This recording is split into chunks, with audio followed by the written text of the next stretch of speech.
Hi everyone, biomolecules पढ़ रहे थे हम लोग और इसमें लास्ट लेक्चर में विटामिन्स को हम लोग समाप्त किए थे। मतलब अभी तक जो इस यूनिट में हम लोग पढ़े कार्बोहाइड्रेट्स, प्रोटीन्स, उसके बाद एंजाइम्स, हार्मोन्स, विटामिन्स। अब अगला चैप्टर जो इस यूनिट का है वह है न्यूक्लिक एसिड्स। काफ़ी important nucleic acids. Nucleic acids हैं क्या? तो है तो बायोमॉलिक्यूल्स, मतलब लिविंग ऑर्गेनिज्म में होते हैं, लेकिन उनमें से क्या कैरेक्टरिस्टिक है न्यूक्लिक एसिड का? तो ये न्यूक्लिक कहने का मतलब हुआ न्यूक्लियस, एसिड मतलब कि एसिडिक नेचर का, एसिडिक नेचर का। तो वैसे बायोमॉलिक्यूल्स जो लिविंग सेल के न्यूक्लियस में पाए जाते हैं और वे एसिडिक नेचर के होते हैं, तो उनको बोला जाता है nucleic acids. Those biomolecules which are acidic in nature and found in the nucleus of all living cells are known as nucleic acids।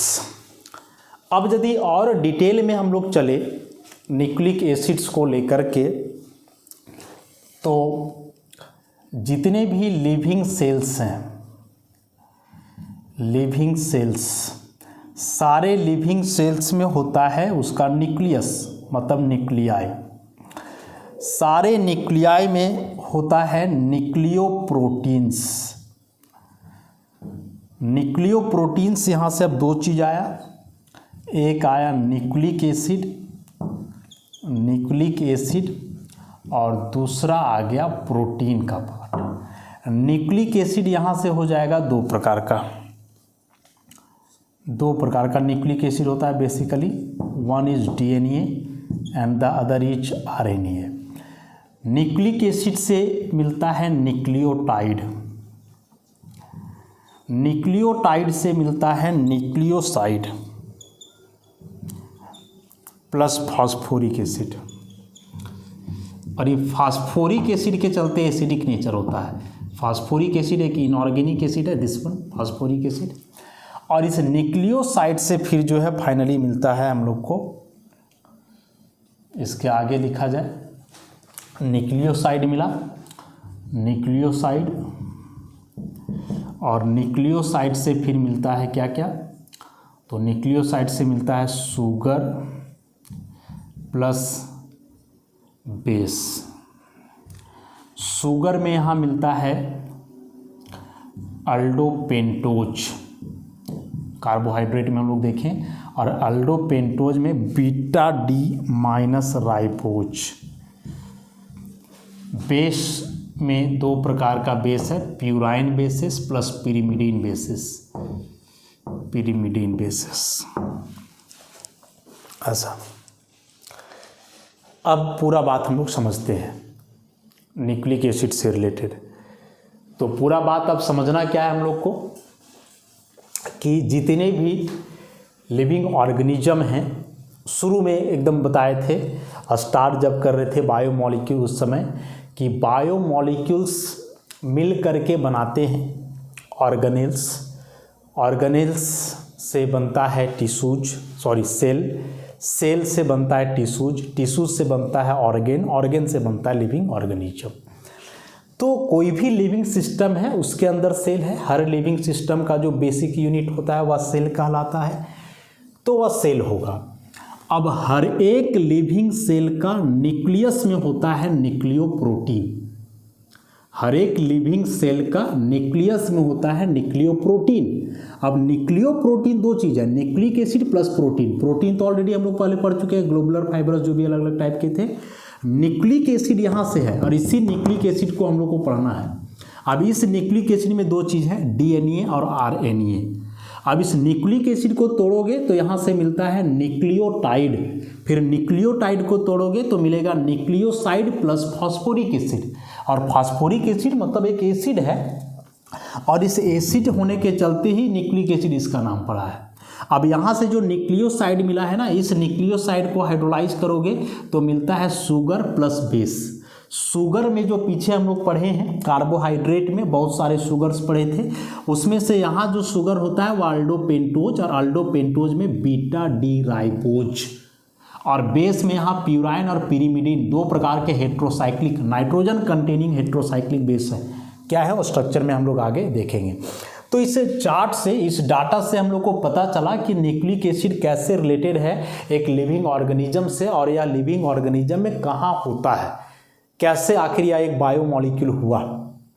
तो इतना तो हम लोग को पता है ना भाई कि कोई भी लिविंग ऑर्गेनिज्म है तो सेल तो है ही, और हर सेल में न्यूक्लियस होता है, उसी न्यूक्लियस में है न्यूक्लिक एसिड। तो न्यूक्लियस में केवल न्यूक्लिक एसिड नहीं बल्कि न्यूक्लियोप्रोटीन्स, और न्यूक्लियोप्रोटीन्स में है न्यूक्लिक एसिड प्लस प्रोटीन, और यही न्यूक्लिक एसिड में दो ही न्यूक्लिक एसिड है, डीएनए और आरएनए।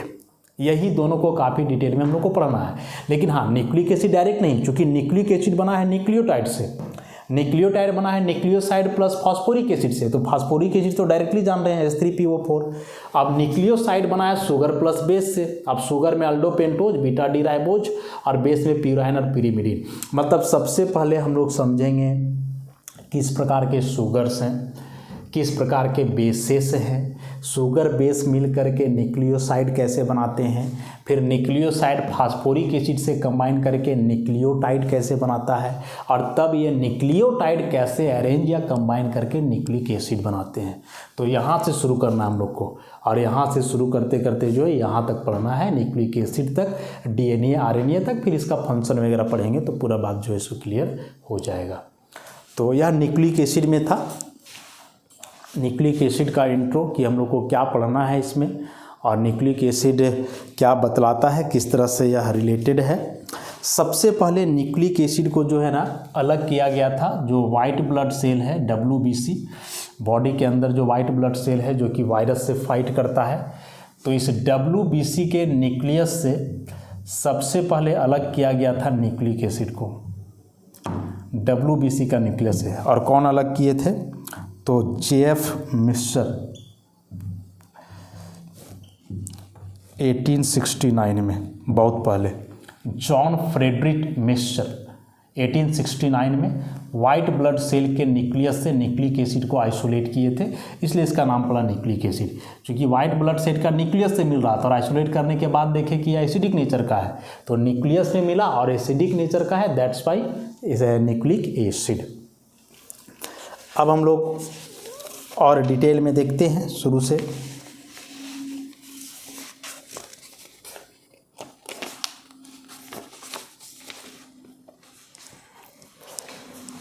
मेन बात तो पता चल गया कि हम लोग को शुरुआत करना है कहाँ से, बेस शुगर से।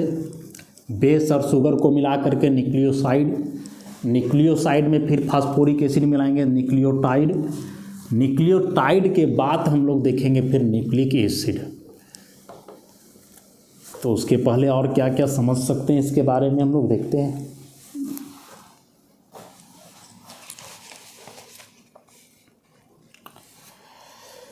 तो बोल रहा है कि nucleic acids are long chain biopolymers,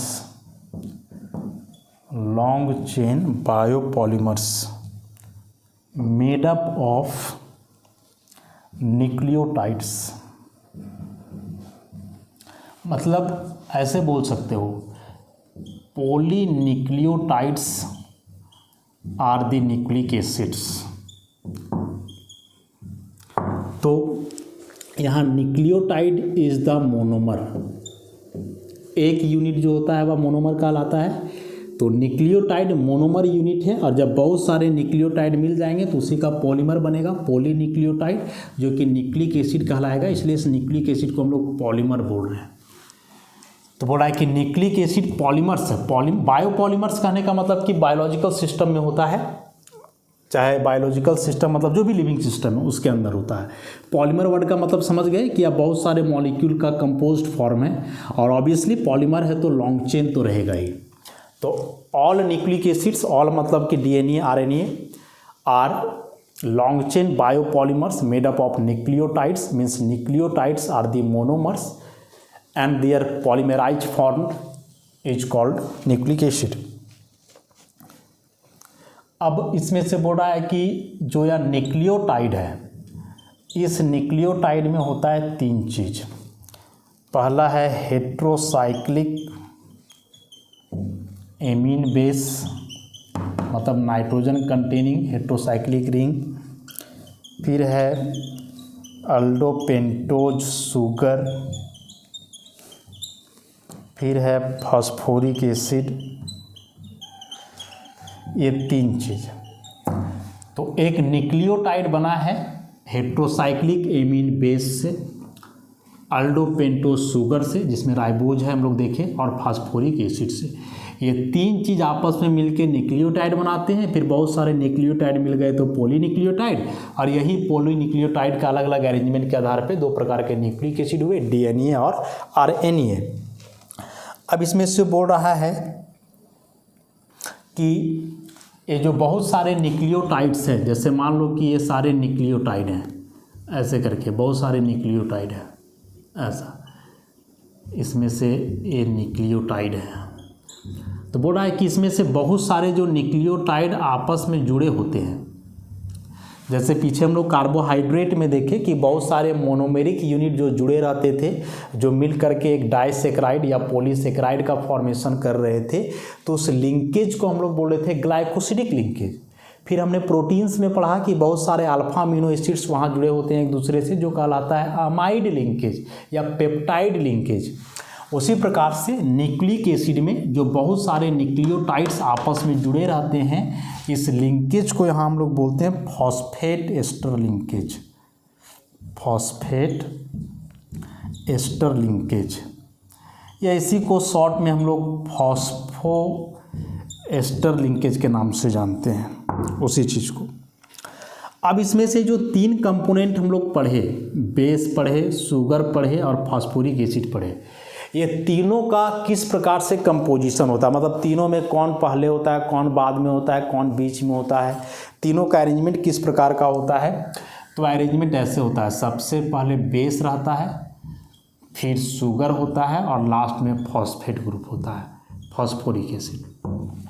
तो ऐसा सीक्वेंस होता है, BSP याद रखोगे, BSP, बेस शुगर फॉस्फेट, ऐसे करके याद रखना है इसको। तो समझ गए पूरी बात कि न्यूक्लियोटाइड ये तीन चीज़ से बना है। सबसे पहले उसमें होता है बेस, फिर होता है शुगर, फिर होता है फास्फोरिक एसिड। अब ये तीनों मिल करके एक न्यूक्लियोटाइड बनाए, कैसे वो हम लोग आगे देखेंगे। अब जब एक न्यूक्लियोटाइड बना तो ऐसे ऐसे बहुत सारे न्यूक्लियोटाइड बनेंगे। अब जब बहुत सारे न्यूक्लियोटाइड बनेंगे तो वे सारे न्यूक्लियोटाइड एक दूसरे से मिलेंगे, जुड़ेंगे थ्रू फॉस्फोएस्टर लिंकेज। अब इसी में से यदि केवल जुड़ा हो अमीन बेस और शुगर, केवल ये दोनों, तो फिर इसको हम लोग बोलते हैं न्यूक्लियोसाइड। और न्यूक्लियोसाइड में जब फास्फोरिक एसिड जुड़ जाएगा तब यह कहलाएगा न्यूक्लियोटाइड। अंतर समझ रहे हो, आता है एग्जाम में न्यूक्लियोसाइड न्यूक्लियोटाइड। तो nucleoside is the combined form of amine base and sugar, and when this nucleoside is connected to phosphoric acid then the resultant is called nucleotide. तो न्यूक्लियोसाइड छोटा यूनिट हुआ जिसमें केवल बेस और sugar है, और इसी न्यूक्लियोसाइड में जब अगेन फास्फोरिक एसिड जुड़ जाएगा तब वह फिर कहलाएगा न्यूक्लियोटाइड। न्यूक्लियोसाइड और न्यूक्लियोटाइड कंफ्यूज नहीं करना है, दोनों में अंतर समझोगे क्या है। सो किस प्रकार से कॉम्बिनेशन है वो भी देख लिए। अब इसमें से इस कॉम्बिनेशन को यदि डायग्राम से दिखाया जाए तो कैसे दिखलाएंगे।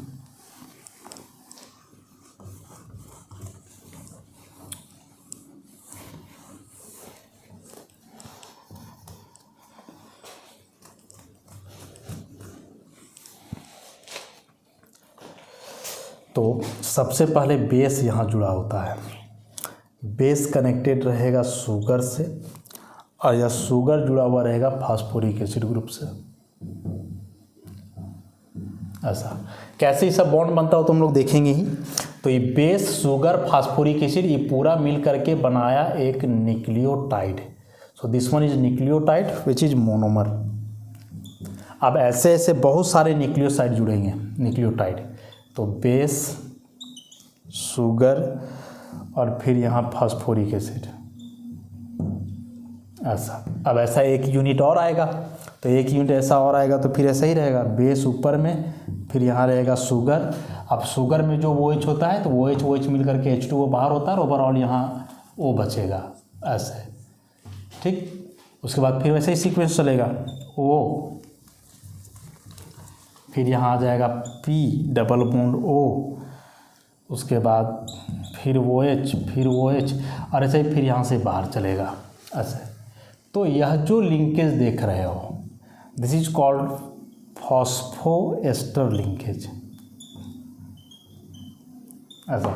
देखो एस्टर के बारे में हम लोग पढ़े कि एस्टर बनता कैसे है, तो कार्बोक्सिलिक एसिड और अल्कोहल का रिएक्शन से, ऐसे नहीं पढ़े हैं कि कार्बोक्सिलिक एसिड है और कोई अल्कोहल है, तो इसका जो कंडेंसेशन प्रोडक्ट है, this product is called ester, तो इसको हम लोग कार्बोक्सिलिक एसिड एस्टर बोलते हैं। ऐसे ही सल्फोनिक एसिड में बनेगा तो सल्फोनिक एसिड एस्टर जो सल्फोनेट कहलाता है, उसी प्रकार से फास्फोरिक एसिड से बनेगा तो फास्फोरिक एसिड एस्टर जो फॉस्फेट कहलाएगा।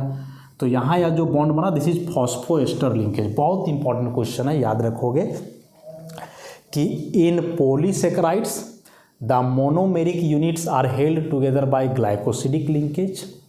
In proteins, the monomeric unit, that is alpha amino acids, are held together by peptide linkage, while in nucleic acid, the monomeric unit nucleotides are held together by phosphoester linkage।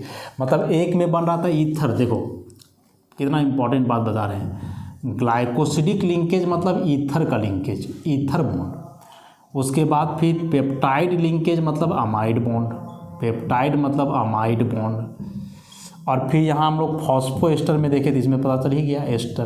तो इस 3 प्रकार का linkage होता है।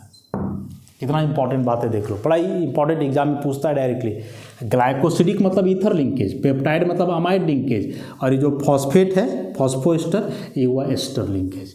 तो ether मतलब जानते हो COC, अमाइड मतलब ऐसा C डबल बॉन्ड ON, इधर कुछ रहेगा, और एस्टर मतलब C डबल बॉन्ड OO। तो ये हुआ कार्बोक्सिलिक एसिड एस्टर, यहाँ बस फास्फोरस आ गया है तो फास्फोरिक एसिड एस्टर हो जाएगा, ऐसा। तो समझ गए ना कि न्यूक्लियोटाइड कैसे बना, बेस शुगर और फास्फोरिक एसिड का कम्बिनेशन से। और जब ये न्यूक्लियोटाइड बना तो फिर बहुत सारे न्यूक्लियोटाइड आपस में जुड़ करके किस प्रकार से एक पॉलीमर बनाए, मतलब न्यूक्लिक एसिड बनाए, पॉलीन्यूक्लियोटाइड चेन बनाए, इसके बारे में भी जो है हम लोग देख लिए। अब हम लोग डिटेल में कंपोजिशन की बात करेंगे कि कैसे एक न्यूक्लिक एसिड के कंपोजिशन को पता किया जाता है कि इसमें क्या क्या है, क्या क्या चीज़ से मिलके बना है। तो शुरू में डाटा ही बताए हम, लेकिन प्रैक्टिकली लैब में इसको कैसे पता किया जाता है उसको देखते हैं।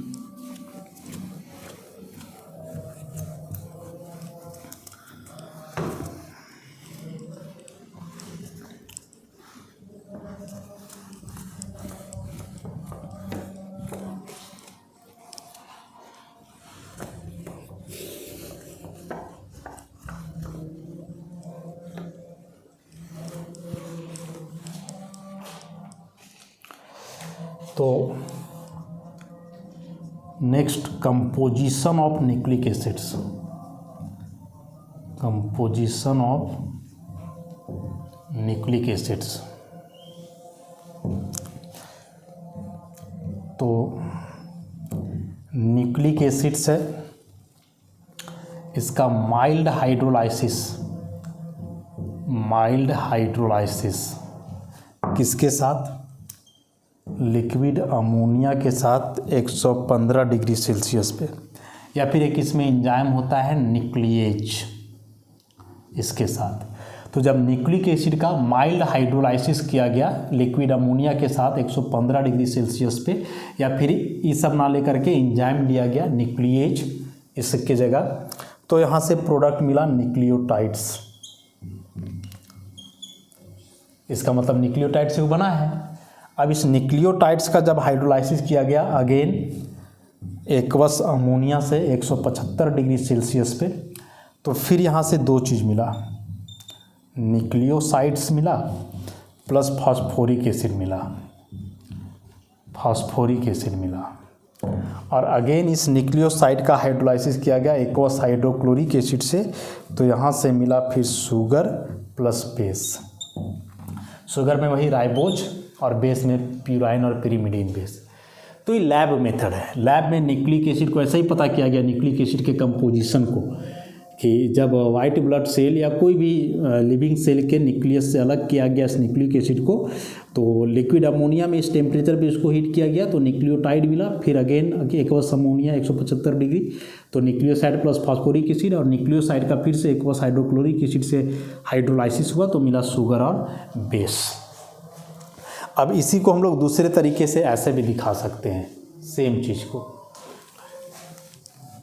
ऐसा।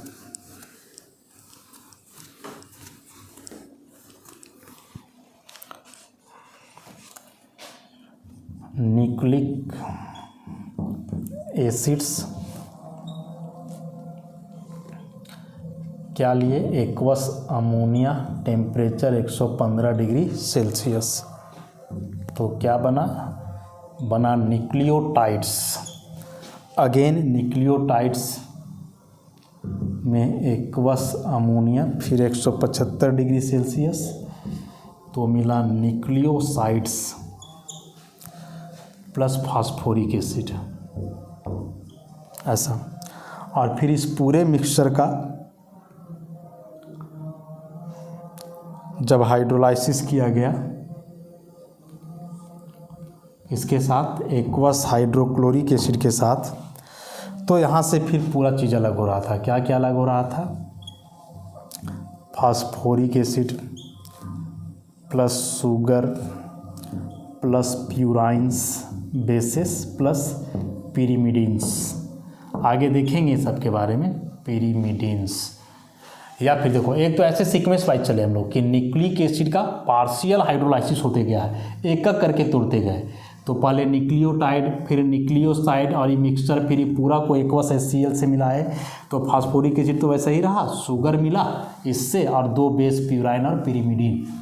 या फिर डायरेक्टली कि न्यूक्लिक एसिड का डायरेक्टली आप हाइड्रोलाइसिस करोगे विथ 12 मोलर पर क्लोरिक एसिड HClO4, तो डायरेक्टली 3 चीज़ मिलेगा। तो डायरेक्ट कंप्लीट हाइड्रोलाइसिस करोगे, एसिड का स्ट्रेंथ देख रहे हो 12 मोलर है, तो यहाँ इतना स्ट्रॉन्ग हाइड्रोलाइसिस हुआ कि यह डायरेक्टली टूट गया अपने ओरिजिनल कंपोनेंट्स में। या फिर पार्शियली इसको हाइड्रोलाइज करते गए, तोड़ते गए, तो तोड़ते तोड़ते फिर न्यूक्लियोटाइड न्यूक्लियोसाइड ऐसे करके धीरे धीरे जो है वो बनते गया ऐसा। तो ये था न्यूक्लिक एसिड का कंपोजिशन, जो कि वेरी इंपॉर्टेंट, ध्यान रखोगे इस बात को। बस इसी कंपोजिशन के आधार पे समझ जाओगे कि बेसिकली न्यूक्लिक एसिड होते क्या है। 4 चीज़, फास्फोरिक एसिड, शुगर, प्यूराइन और पिरिमिडीन बेस। अब हम लोग एक एक करके देखेंगे। फास्फोरिक एसिड में तो कुछ देखना नहीं है, एक ट्राई बेसिक इनऑर्गेनिक एसिड है। तो अब हम लोग देखेंगे शुगर और बेस के बारे में काफ़ी डिटेल में। तो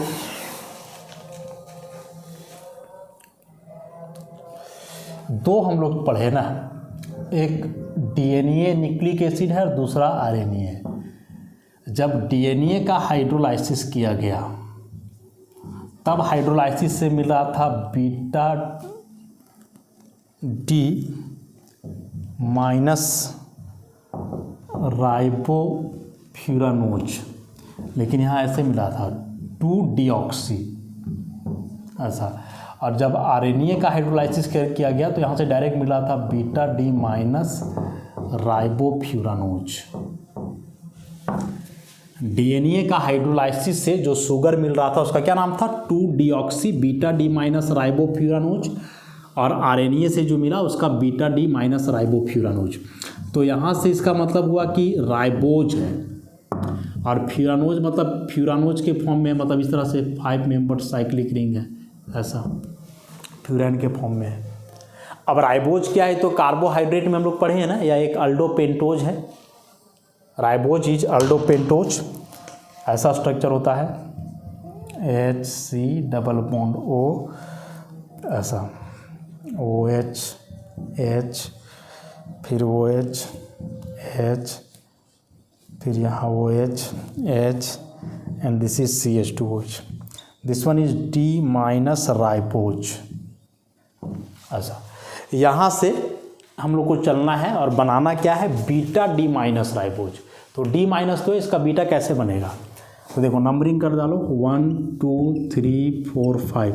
सो दिस वन इज अल्डोपेंटोज। अब इसमें से जैसे ग्लूकोज फ्रुक्टोज का रिंग स्ट्रक्चर बताए थे, याद करो, ये शिफ्ट करेगा यहाँ, ऑक्सीजन अटैक करेगा कार्बन पे, हाइड्रोजन जाएगा ऑक्सीजन पे। तो यहाँ से कुछ ऐसा बनेगा। अच्छा, नया जो सिस्टम बनेगा उसमें कार्बन 1 भी कायरल हो जाएगा, और कार्बन 1 कायरल होगा तो एक बार इसमें OH ऐसे राइट साइड रहेगा, बाकी जो पहले से था वैसे ही रहेगा, OH H, फिर OH H, ये हो गया H, और इसका वो चला गया रिंग में, और लास्ट में CH2OH। और जो दूसरा बनेगा उसमें या OH लेफ्ट आ जाएगा, जो नया कायरल कार्बन है, तो ऐसा हो जाएगा OH H, फिर यहाँ OH H हुआ 1 2 3, फिर यहाँ H, और ये तो ऐसे जुड़ जाना है CH2OH। तो अब यहाँ से ये जो दो फॉर्म मिले, इसमें से यह फर्स्ट कायरल कार्बन जो है OH राइट साइड है, तो ये हुआ alpha. So this is alpha D minus ribose. और यहाँ से 1 2 3 4 5 ये लेफ्ट आ गया, तो this is beta D minus ribose. तो राइबोज के बारे में हम लोग पहले से जान रहे हैं। अब इस राइबोज से जो दो साइक्लिक फॉर्म बनेगा, एक अल्फा दूसरा बीटा। अल्फा बीटा दोनों एक दूसरे के एनोमर्स होते हैं, सब काफ़ी डिटेल में हम लोग देख चुके हैं। ऐसा, अब यह जो बीटा डी राइबोज है, यह 5 मेंबर रिंग बनाएगा, जो किस फॉर्म में रहेगा, फ्यूरानोज फॉर्म में। और वही फ्यूरानोज फॉर्म जो है इन्वॉल्व होगा as a sugar in nucleic acid. तो उसका फ्यूरानोज स्ट्रक्चर बनाते हैं हम लोग इस सिस्टम का। बीटा से मतलब है, अल्फा से तो अब कोई मतलब रहा नहीं, क्योंकि बीटा ही पाया जाता है, नेचुरली देखा गया है। तो कैसे बनेगा, दिस वन फ्यूरानोज फॉर्म बनाना है हम लोग को। ऐसा डिटेल में ये सब बताया गया है, हावर्थ प्रोजेक्शन कैसे बनता है। ऐसा ही टुवार्ड्स द ऑब्जर्वर, यहाँ से शुरू होता है। Carbon number 1 2 3 4। तो कार्बन 1 का OH है लेफ्ट साइड, तो ये हो जाएगा नीचे, सॉरी लेफ्ट वाला ऊपर रहता है, तो OH हो जाएगा ऊपर, H नीचे, फिर यहाँ H OH, फिर H OH, और ये CH2OH हमेशा ऊपर रहता है, देखे थे हम लोग, CH2OH, और ये हो गया H, तो हो गया कार्बन नंबर 5। तो this one is beta D minus ribofuranose. ऐसा, तो यह जो बीटा डी माइनस राइबोफ्यूरानोज है, ये किस में पाया जाता है, RNA में। DNA में क्या लगा हुआ है, 2-डीऑक्सी। 2-डीऑक्सी का मतलब क्या हुआ कि यह राइबोफ्यूरानोज में सेकेंड कार्बन पर देख रहे हो OH ग्रुप है, तो डीऑक्सी लगा हुआ है, मतलब इसी का ऑक्सीजन नहीं रहेगा, डीऑक्सी में ऑक्सीजन हटा हुआ है, तो जब बनाओगे उसके लिए तो ऐसा बन जाएगा O। इधर तो सेम रहेगा, अरेंजमेंट में कोई अंतर नहीं होगा, बिल्कुल वही चीज़ होना है। ऐसा, तो यहाँ सब सेम होगा, OH H H, यहाँ बचेगा केवल H, this is H OH, this one is CH2OH and this is H। तो अब चलो देखो, तो ये 1 2 3 4 5। तो यहाँ देखो सेकेंड कार्बन पर OH ग्रुप है, यहाँ केवल H बचा, इसका मतलब कि वो यहाँ से हट गया, तो O हटा हुआ है सेकेंड पोजीशन पे, that's why it is called two deoxy, और बाकी सेम रहेगा, बीटा डी माइनस राइबोफ्यूरानोज। पूरा बात समझ में आया। राइबोज है, फ्यूरैन के फॉर्म में है, बीटा फॉर्म है, डी तो रहेगा, माइनस वगैरह ऐसा PPL को लेफ्ट रोटेट किया, और इस 2-डीऑक्सी का मतलब हुआ सेकेंड कार्बन से ऑक्सीजन हटा हुआ है, बस यही अंतर है। DNA और RNA में जो शुगर्स हैं, इन शुगर्स का नेचर में अंतर क्या है, इस बात को अच्छे से समझना है, काफ़ी इम्पॉर्टेंट है ताकि कन्फ्यूजन ना हो आगे। तो बेसिकली डीएनए हो चाहे आरएनए, दोनों में एक ही प्रकार का शुगर है और वह शुगर है राइबोज। राइबोज फ्यूरैन के फॉर्म में है, बीटा वाला है, डी माइनस तो रहेगा ही रहेगा। अब इसमें से यदि originally beta D minus ribofuranose है तब वो आरएनए, राइबोज न्यूक्लिक एसिड, क्योंकि राइबोज है शुगर, इसका होता है डीऑक्सी राइबोज। डी मतलब डीऑक्सी राइबोज, न्यूक्लिक एसिड वही है, N A nucleic acid, D का मतलब डीऑक्सी। तो डीऑक्सी मतलब एक ऑक्सीजन हटा हुआ, डी मैंने हटा हुआ, किसका ऑक्सीजन हटा हुआ, सेकेंड कार्बन का। तो बहुत इंपॉर्टेंट है, एग्जाम में आता है, एकदम ध्यान रखोगे कि आरएनए में कौन सा शुगर प्रेजेंट है और डीएनए में कौन सा। तो डीएनए में बोलेगा कि डीऑक्सी राइबोज है, फिर पूछेगा डीऑक्सी में ऑक्सीजन कहाँ का हटा हुआ है, तो कहाँ का, सेकेंड पोजीशन का, तो पूरा हो गया 2 डीऑक्सी। तो शुगर के बारे में कंप्लीट हम लोग देख लिए कि कौन कौन सा शुगर है। अब इसमें बच गया बेस, तो उस बेस के बारे में हम लोग देखेंगे नेक्स्ट क्लास में कि कौन कौन से बेस होते हैं, और उसके बाद फिर ये शुगर और बेस कंबाइन कैसे करते हैं, न्यूक्लियोसाइड कैसे बनता है, फिर न्यूक्लियोटाइड वगैरह कैसे बनता है। तो ये सब आगे के लेक्चर में हम लोग देखेंगे। आज के लिए इतना ही, धन्यवाद।